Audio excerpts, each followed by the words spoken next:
Hello friends, good morning. कैसे हो? Hope करता हूँ आप सब लोग अच्छे ही होंगे। सो फ्रेंड्स, आज की इस वीडियो आप लोगों से मैं जीके जेएस का टेस्ट दूंगा, specially UP BEd entrance exam 2023 के लिए। फ्रेंड्स, इस वीडियो में जो टोटल आपके क्वेश्चंस होंगे वो होंगे 25। अगर आप लोग 25 में से 10 सही कर लेते हैं तो आपकी जीके जेएस की तैयारी अच्छी है और एग्जाम में आप लोग अच्छे मार्क्स लाएंगे। तो चलिए वीडियो को स्टार्ट करते हैं। और भी वीडियोस अगर आप लोगों को देखनी है तो आप लोग प्ले लिस्ट में जाके देख सकते हैं। इन क्लासेस की अगर आपको फ्री में पीडीएफ डाउनलोड करनी है तो टेलीग्राम चैनल को ज्वाइन करें।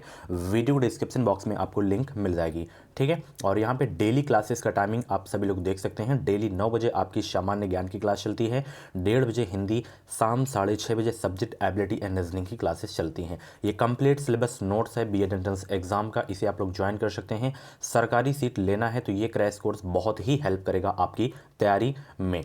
इसमें आपको सभी सब्जेक्ट के 5000 से ज़्यादा टॉपिक वाइज ऑब्जेक्टिव क्वेश्चन देखने को मिलेंगे। साथ ही 2012 से 22 तक के प्रीवियस पेपर्स भी देखने को मिलेंगे। सभी वर्गों के लिए क्रैश कोर्स है। इसका जो प्राइस रखा गया है बहुत ही कम रखा गया है, 149 रुपये में आपको मिल रहा है। तो इस 500 पेज की पीडीएफ को आप लोग डाउनलोड कर सकते हैं वीडियो के डिस्क्रिप्शन बॉक्स में। 2022 के एंट्रेंस एग्जाम में इस क्रैश कोर्स से बहुत सारे छात्र छात्राएं जो हैं अपनी तैयारी किए थे और अपना जो एडमिशन है सरकारी कॉलेज में लिए हैं। तो आप लोग भी 10,000 सीट में एक सीट पक्की करना चाहते हैं, इस क्रैश कोर्स को जरूर से जरूर परचेज करें और तैयारी अपनी शुरू कर दें। सबसे पहला प्रश्न आपकी स्क्रीन पे आ गया है, आ रक्तता निम्न में से किस विटामिन की अल्पता के कारण होती है? बताएं सब लोग, आ रक्तता निम्न में से किस विटामिन की अल्पता के कारण होता है? एक क्वेश्चन में आपको मैं 5 से 6 सेकंड का समय दूंगा आंसर सोचने का।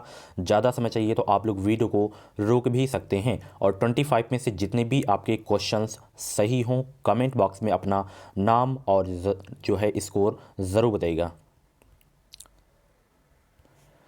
तो vitamin B6 and vitamin B12 की कमी के कारण आर्कता होता है। ऑप्शन इसका जो है आपका बी वाला बिल्कुल करेक्ट हो जाएगा। इंपॉर्टेंट क्वेश्चन है आपके एग्जाम के लिए। एग्जाम में एक क्वेश्चन और पूछा जाता है कि कोबाल्ट धातु किस विटामिन में पाया जाता है, तो यही विटामिन B12 में पाया जाता है, ठीक है। सभी विटामिन के रासायनिक नाम आपको याद होने चाहिए, स्रोत याद होने चाहिए और किस विटामिन की कमी से कौन सा रोग होता है ये भी आपको पता होना चाहिए। जैसे विटामिन ए रतौंधी हो गया, विटामिन बी बेरी बेरी हो गया, विटामिन सी स्कर्बी हो गया, विटामिन डी रिकेट्स हो गया, ठीक है। तो इन चीज़ों को आपको याद रखना है। ज़्यादातर जो एग्जाम में अब पूछा जाता है विटामिन के पूछा जाता है, ठीक है। चलिए, इलायोप्लास्ट संग्रहित करते हैं क्या? इलायोप्लास्ट संग्रहित करते हैं क्या? स्टार्च या प्रोटीन या वसा या आवश्यक अमीनो अम्ल? कुछ भी डाउट्स है तो ये हमारा व्हाट्सएप नंबर है 7905632533 पे आप लोग हमें मैसेज कर सकते हैं। इंस्टाग्राम पे भी आप लोग फॉलो कर सकते हैं। इंस्टाग्राम आईडी की लिंक वीडियो के डिस्क्रिप्शन बॉक्स में आपको मिल जाएगी। कॉल्स आपको नहीं करना है, केवल मैसेज आपको करना है, कॉल्स किसी की भी रिसीव नहीं होगी, ठीक है। जवाब सभी का मिलेगा। तो इलायोप्लास्ट संग्रहित करते हैं, ध्यान रखिएगा, वसा, ठीक है।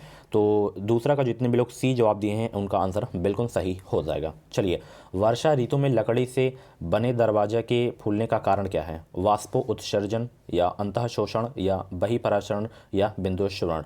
बताएं, वर्षा ऋतु में लकड़ी से बने दरवाजों के फूलने का कारण क्या है? आप सभी लोग देखे में होंगे अपने घरों में, तो उसका कारण आज लोग जान लीजिए कि क्यों फूल जाते हैं वर्षा ऋतु में लकड़ी से बने जो दरवाजे होते हैं क्योंकि अंतः शोषण के कारण, ठीक है। 3 का जो है बी वाला बिल्कुल करेक्ट हो जाएगा। चलिए आगे चलते हैं। जब बर्फ पिघलती है तो उसका आयतन क्या होता है? मोस्ट इंपॉर्टेंट क्वेश्चन है, कई बार एग्जाम में पूछा भी जा चुका है ये प्रश्न, ठीक है। बताएं सब लोग, जब बर्फ पिघलती है तो उसका आयतन क्या होता है? घटता है या बढ़ता है या पहले घटता है या फिर बढ़ता है या वही रहता है?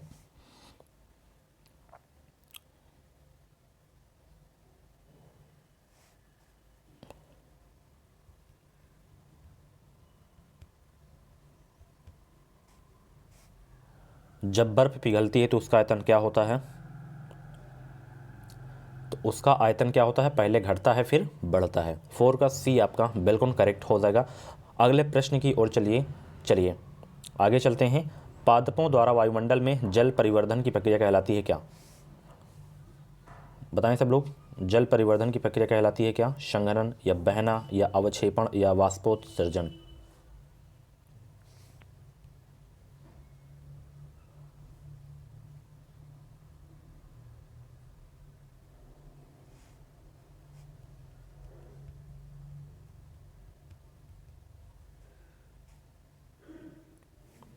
पादपों द्वारा वायुमंडल में जल परिवर्धन की प्रक्रिया कहलाती है क्या? वाष्पोत्सर्जन कहलाती है। ठीक है, 5 का डी आपका बिल्कुल करेक्ट हो जाएगा। 2023 में यूपी से बीएड करना है बेहतरीन अंकों के साथ। अगर आपको बीएड में एडमिशन लेना है तो आप लोग हमारे चैनल को सब्सक्राइब करें। इस चैनल से आपको निश्चित ही मदद मिलेगी। जो भी बीएड एंट्रेंस एग्जाम की अपडेट रहेगी वो अपडेट आपको सबसे पहले हमारे चैनल के माध्यम से ही देखने को मिलेगी। भारतीय रिजर्व बैंक ने गवर्नर के कार्यकाल की अवधि कितनी होती है? 3 साल होती है। ठीक है, बी आपका बिल्कुल करेक्ट हो जाएगा। इस समय कौन है आरबीआई के गवर्नर? सभी लोग कमेंट बॉक्स में बताएंगे। शक्तिकांत दास हैं। ठीक है, चलिए फर्स्ट गवर्नर पूछे तो सर ऑशबॉर्न स्मिथ। प्रथम भारतीय गवर्नर पूछे आरबीआई के तो सीडी देशमुख, ये भी आपको याद रखना है। चलिए, चाबहार बंदरगाह जो है किन देशों द्वारा संयुक्त रूप से बनाया जाएगा? चाबहार बंदरगाह किन देशों द्वारा संयुक्त रूप से बनाया जाएगा? ईरान, अफगानिस्तान और भारत के द्वारा जो है संयुक्त रूप से बनाया जाएगा चाबहार बंदरगाह। 7 का आपका जो है आपका ए आपका बिल्कुल करेक्ट हो जाएगा। इंपॉर्टेंट क्वेश्चन है आपके एग्जाम के लिए। ठीक है, चलिए अगले प्रश्न की ओर चलते हैं। भारत का 29वां राज्य कौन सा है? हालांकि अब 28 ही राज्य हैं, तो 29वां जो राज्य था वो था तेलंगाना। ठीक है, 8वां का जो है आपका डी वाला बिल्कुल करेक्ट हो जाएगा। ये जो है 2 जून 2014 को बनाया गया था। ठीक है, अब 28 राज्य हैं और 8 केंद्र शासित प्रदेश हैं। चलिए आगे चलते हैं। जीव मिल्खा सिंह किस खेल से जुड़े हैं? जीव मिल्खा सिंह जो है किस खेल से जुड़े हैं? बताएं सब लोग।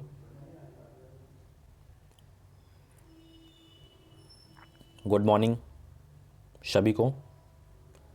जीव मिल्खा सिंह किस खेल से जुड़े हैं? शतरंज से या मुक्केबाजी से या गोल्फ से या कुश्ती से? बताएं राइट आंसर क्या हो जाएगा। सभी का आंसर आना स्टार्ट भी हो गया है। तो ये गोल्फर थे, गोल्फ से संबंधित इसका है। ठीक है, सी आपका बिल्कुल करेक्ट हो जाएगा। चलिए, निम्नलिखित राज्यों में से किस राज्य की विधानमंडल द्विसदनीय है? तमिलनाडु की या त्रिपुरा की या बिहार की या पश्चिम बंगाल की? तो ध्यान रखिएगा, बिहार राज्य की विधानमंडल जो है द्विसदनीय है। 10 का आपका डी वाला बिल्कुल करेक्ट हो जाएगा। भारतीय संघ कौन से देश के संघ के सदस्य है? 11 का जवाब दें सभी लोग।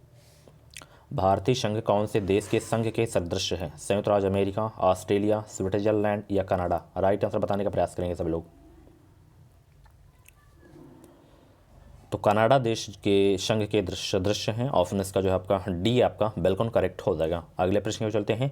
93वां जो संवैधानिक संशोधन था ये किससे संबंधित है, आपको बताना है। संविधान संशोधन से क्वेश्चन बहुत आता है और पॉलिटी की जब क्लास होगी तो इसमें ये सारे के सारे क्वेश्चंस मैं करवा दूंगा।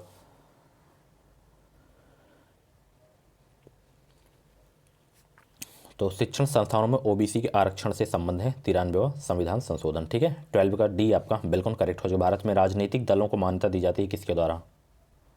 भारत में राजनीतिक दलों को मान्यता दी जाती है किसके द्वारा? केंद्र सरकार द्वारा या राज्य सरकार द्वारा या भारत के उच्चतम न्यायालय द्वारा या भारतीय निर्वाचन आयोग द्वारा? भारत में राजनीतिक दलों को मान्यता दी जाती है भारतीय निर्वाचन आयोग द्वारा। ठीक है, इंपॉर्टेंट क्वेश्चन था। चलिए वीडियो को लाइक कर दो सभी लोग, शेयर कर दो ताकि और सारे लोग ज्वाइन हो सकें। और इस क्वेश्चन में स्टार लगा लीजिएगा कि भारत में सूचना का अधिकार किस वर्ष पारित किया गया था? 2004 में, 1999 या 2009 या 2005? तो भारत में सूचना का अधिकार जो पारित किया गया था 2005 में पारित किया गया था। ये कई बार एग्जाम में पूछा जा चुका है। भारत में केंद्र शासित प्रदेशों की कुल संख्या कितनी है? अभी मैंने बताया 8 है, पहले कितनी थी? 9 थी। ठीक है, 15 का डी आपका बिल्कुल करेक्ट हो जाएगा। चलिए, भारत का निर्वाचन आयोग है विधिक संस्था या प्रशासनिक संस्था या अधिनियमित संस्था या संवैधानिक संस्था? बताएं, भारत का निर्वाचन आयोग है कैसी संस्था? तो एक संवैधानिक संस्था है। ठीक है, भारत का निर्वाचन आयोग। चलिए, लोकसभा में भारत के राष्ट्रपति द्वारा एंग्लो इंडियन समुदाय के कितने सदस्य मनोनीत किए जाते हैं? बताएं सब लोग। लोकसभा में भारत के राष्ट्रपति द्वारा एंग्लो इंडियन समुदाय के कितने सदस्य मनोनीत किए जाते हैं? 12, 8, 4, 2?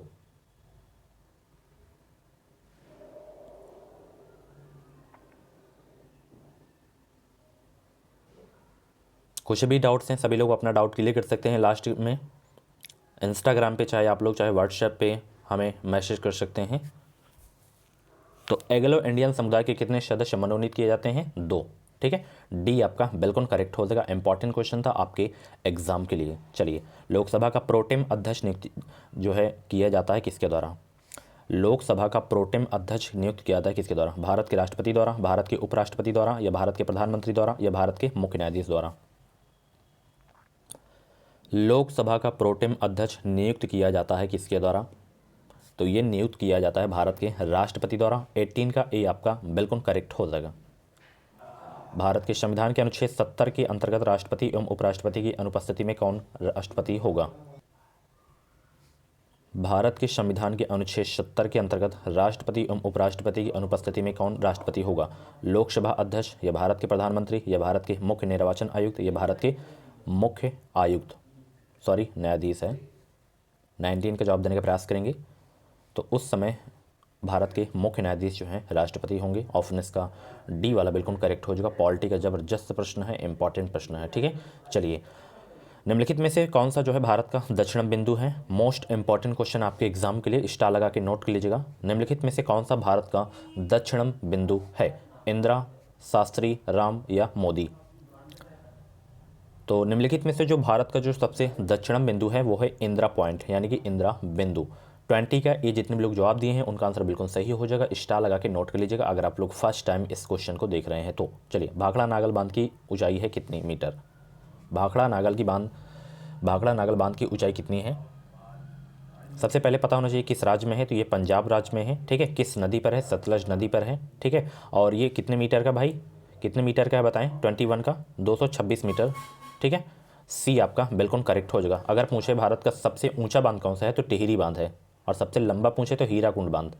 टिहरी भागीरथी नदी पर है और हीराकुंड महानदी पर है, ये भी आपको याद रखना है। चलिए, जनगणना 2011 के अनुसार किस राज्य की जनसंख्या सर्वाधिक है? उत्तर प्रदेश, बिहार, केरल या पश्चिम बंगाल? 22 का जवाब देने का प्रयास करेंगे। जनगणना 2011 के अनुसार किस राज्य की जनसंख्या सर्वाधिक है? उत्तर प्रदेश की है। अगर कम पूछे, सबसे कम पूछे तो सिक्किम की है, ठीक है। चलिए, सुंदरवन डेल्टा कौन से पेड़ के लिए प्रसिद्ध है? बताएं सब लोग, सुंदरवन डेल्टा कौन से पेड़ के लिए प्रसिद्ध है? रोजवुड या साल या शीशम या सुंदरी? 23 का जवाब देने का प्रयास करेंगे सब लोग। और सुंदरवन डेल्टा ये जो है विश्व का सबसे बड़ा डेल्टा है, ये भी आपको याद रखना है। एग्जाम में पूछे कि सबसे बड़ा डेल्टा कौन सा है? सुंदरवन डेल्टा है।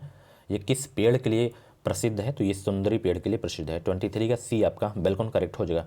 चलिए, न्यूनतम वृद्धि काल वाला बायोम कौन सा है? न्यूनतम वृद्धि काल वाला बायोम है सवाना या चंपारल या टाइगा या टुंड्रा? तो वो है आपका टुंड्रा, ठीक है। डी आपका बिल्कुल करेक्ट हो जाएगा। चलिए, वीडियो को लाइक नहीं करते हो आप लोग, लाइक कर दिया करो कम से कम। चलिए, अगले प्रश्न की ओर चलते हैं जो कि लास्ट प्रश्न है कि जेरोफाइटिक वनस्पति अधिकतर पाई जाती है कहाँ? एक बार फिर से प्रश्न पढ़ रहा हूँ, जेरोफाइटिक वनस्पति अधिकतर पाई जाती कहाँ? टुंड्रा एवं टाइगा में, या मध्य अक्षांश एवं भूमध्य सागरीय वनों में, घास के मैदान एवं मरुस्थलों में, सवाना एवं उष्ण वर्षा वाले वनों में? बताएं, जेरोफाइटिक वनस्पति अधिकतर पाई जाती है कहाँ? तो ये घास के मैदान एवं मरुस्थलों में अधिकतर पाई जाती है जेरोफाइटिक वनस्पति। 25 का सी आपका बिल्कुल करेक्ट हो जाएगा। सो फ्रेंड्स, ये थे आपके जीके जिसके टॉप 25 क्वेश्चंस। अगर 25 में से 10 क्वेश्चंस भी सही हुए हैं तो आपकी जीके की तैयारी अच्छी है। अपना स्कोर ज़रूर बताया करें, चाहे आपके 5 क्वेश्चंस करेक्ट हों, 10 हों, 15 हों, 20 हों, जितने भी क्वेश्चंस आपके करेक्ट हों, कमेंट बॉक्स में अपना नाम स्कोर जरूर बताया करें। और ये कंप्लीट सिलेबस नोट्स ले लीजिए, 149 रुपये में बुक्स से बढ़िया है, ठीक है। 149 रुपये में आपको हर सब्जेक्ट का मटेरियल मिल रहा है, निचोड़ नोट्स है, ठीक है। बहुत ही हेल्प करेगा आपकी तैयारी में। तो वीडियो के डिस्क्रिप्शन बॉक्स में लिंक है, उस लिंक पे आपको क्लिक करना है, नाम, मोबाइल नंबर, ईमेल आईडी आपसे पूछा जाएगा, उसके बाद 149 का पेमेंट करना है। जैसे ही आपका पेमेंट सक्सेस होगा, डाउनलोड का ऑप्शन है, डाउनलोड करके अपनी बेहतरीन प्रिपरेशन अभी से स्टार्ट कर दें। थैंक यू सो मच, मिलते हैं अगली वीडियो पे।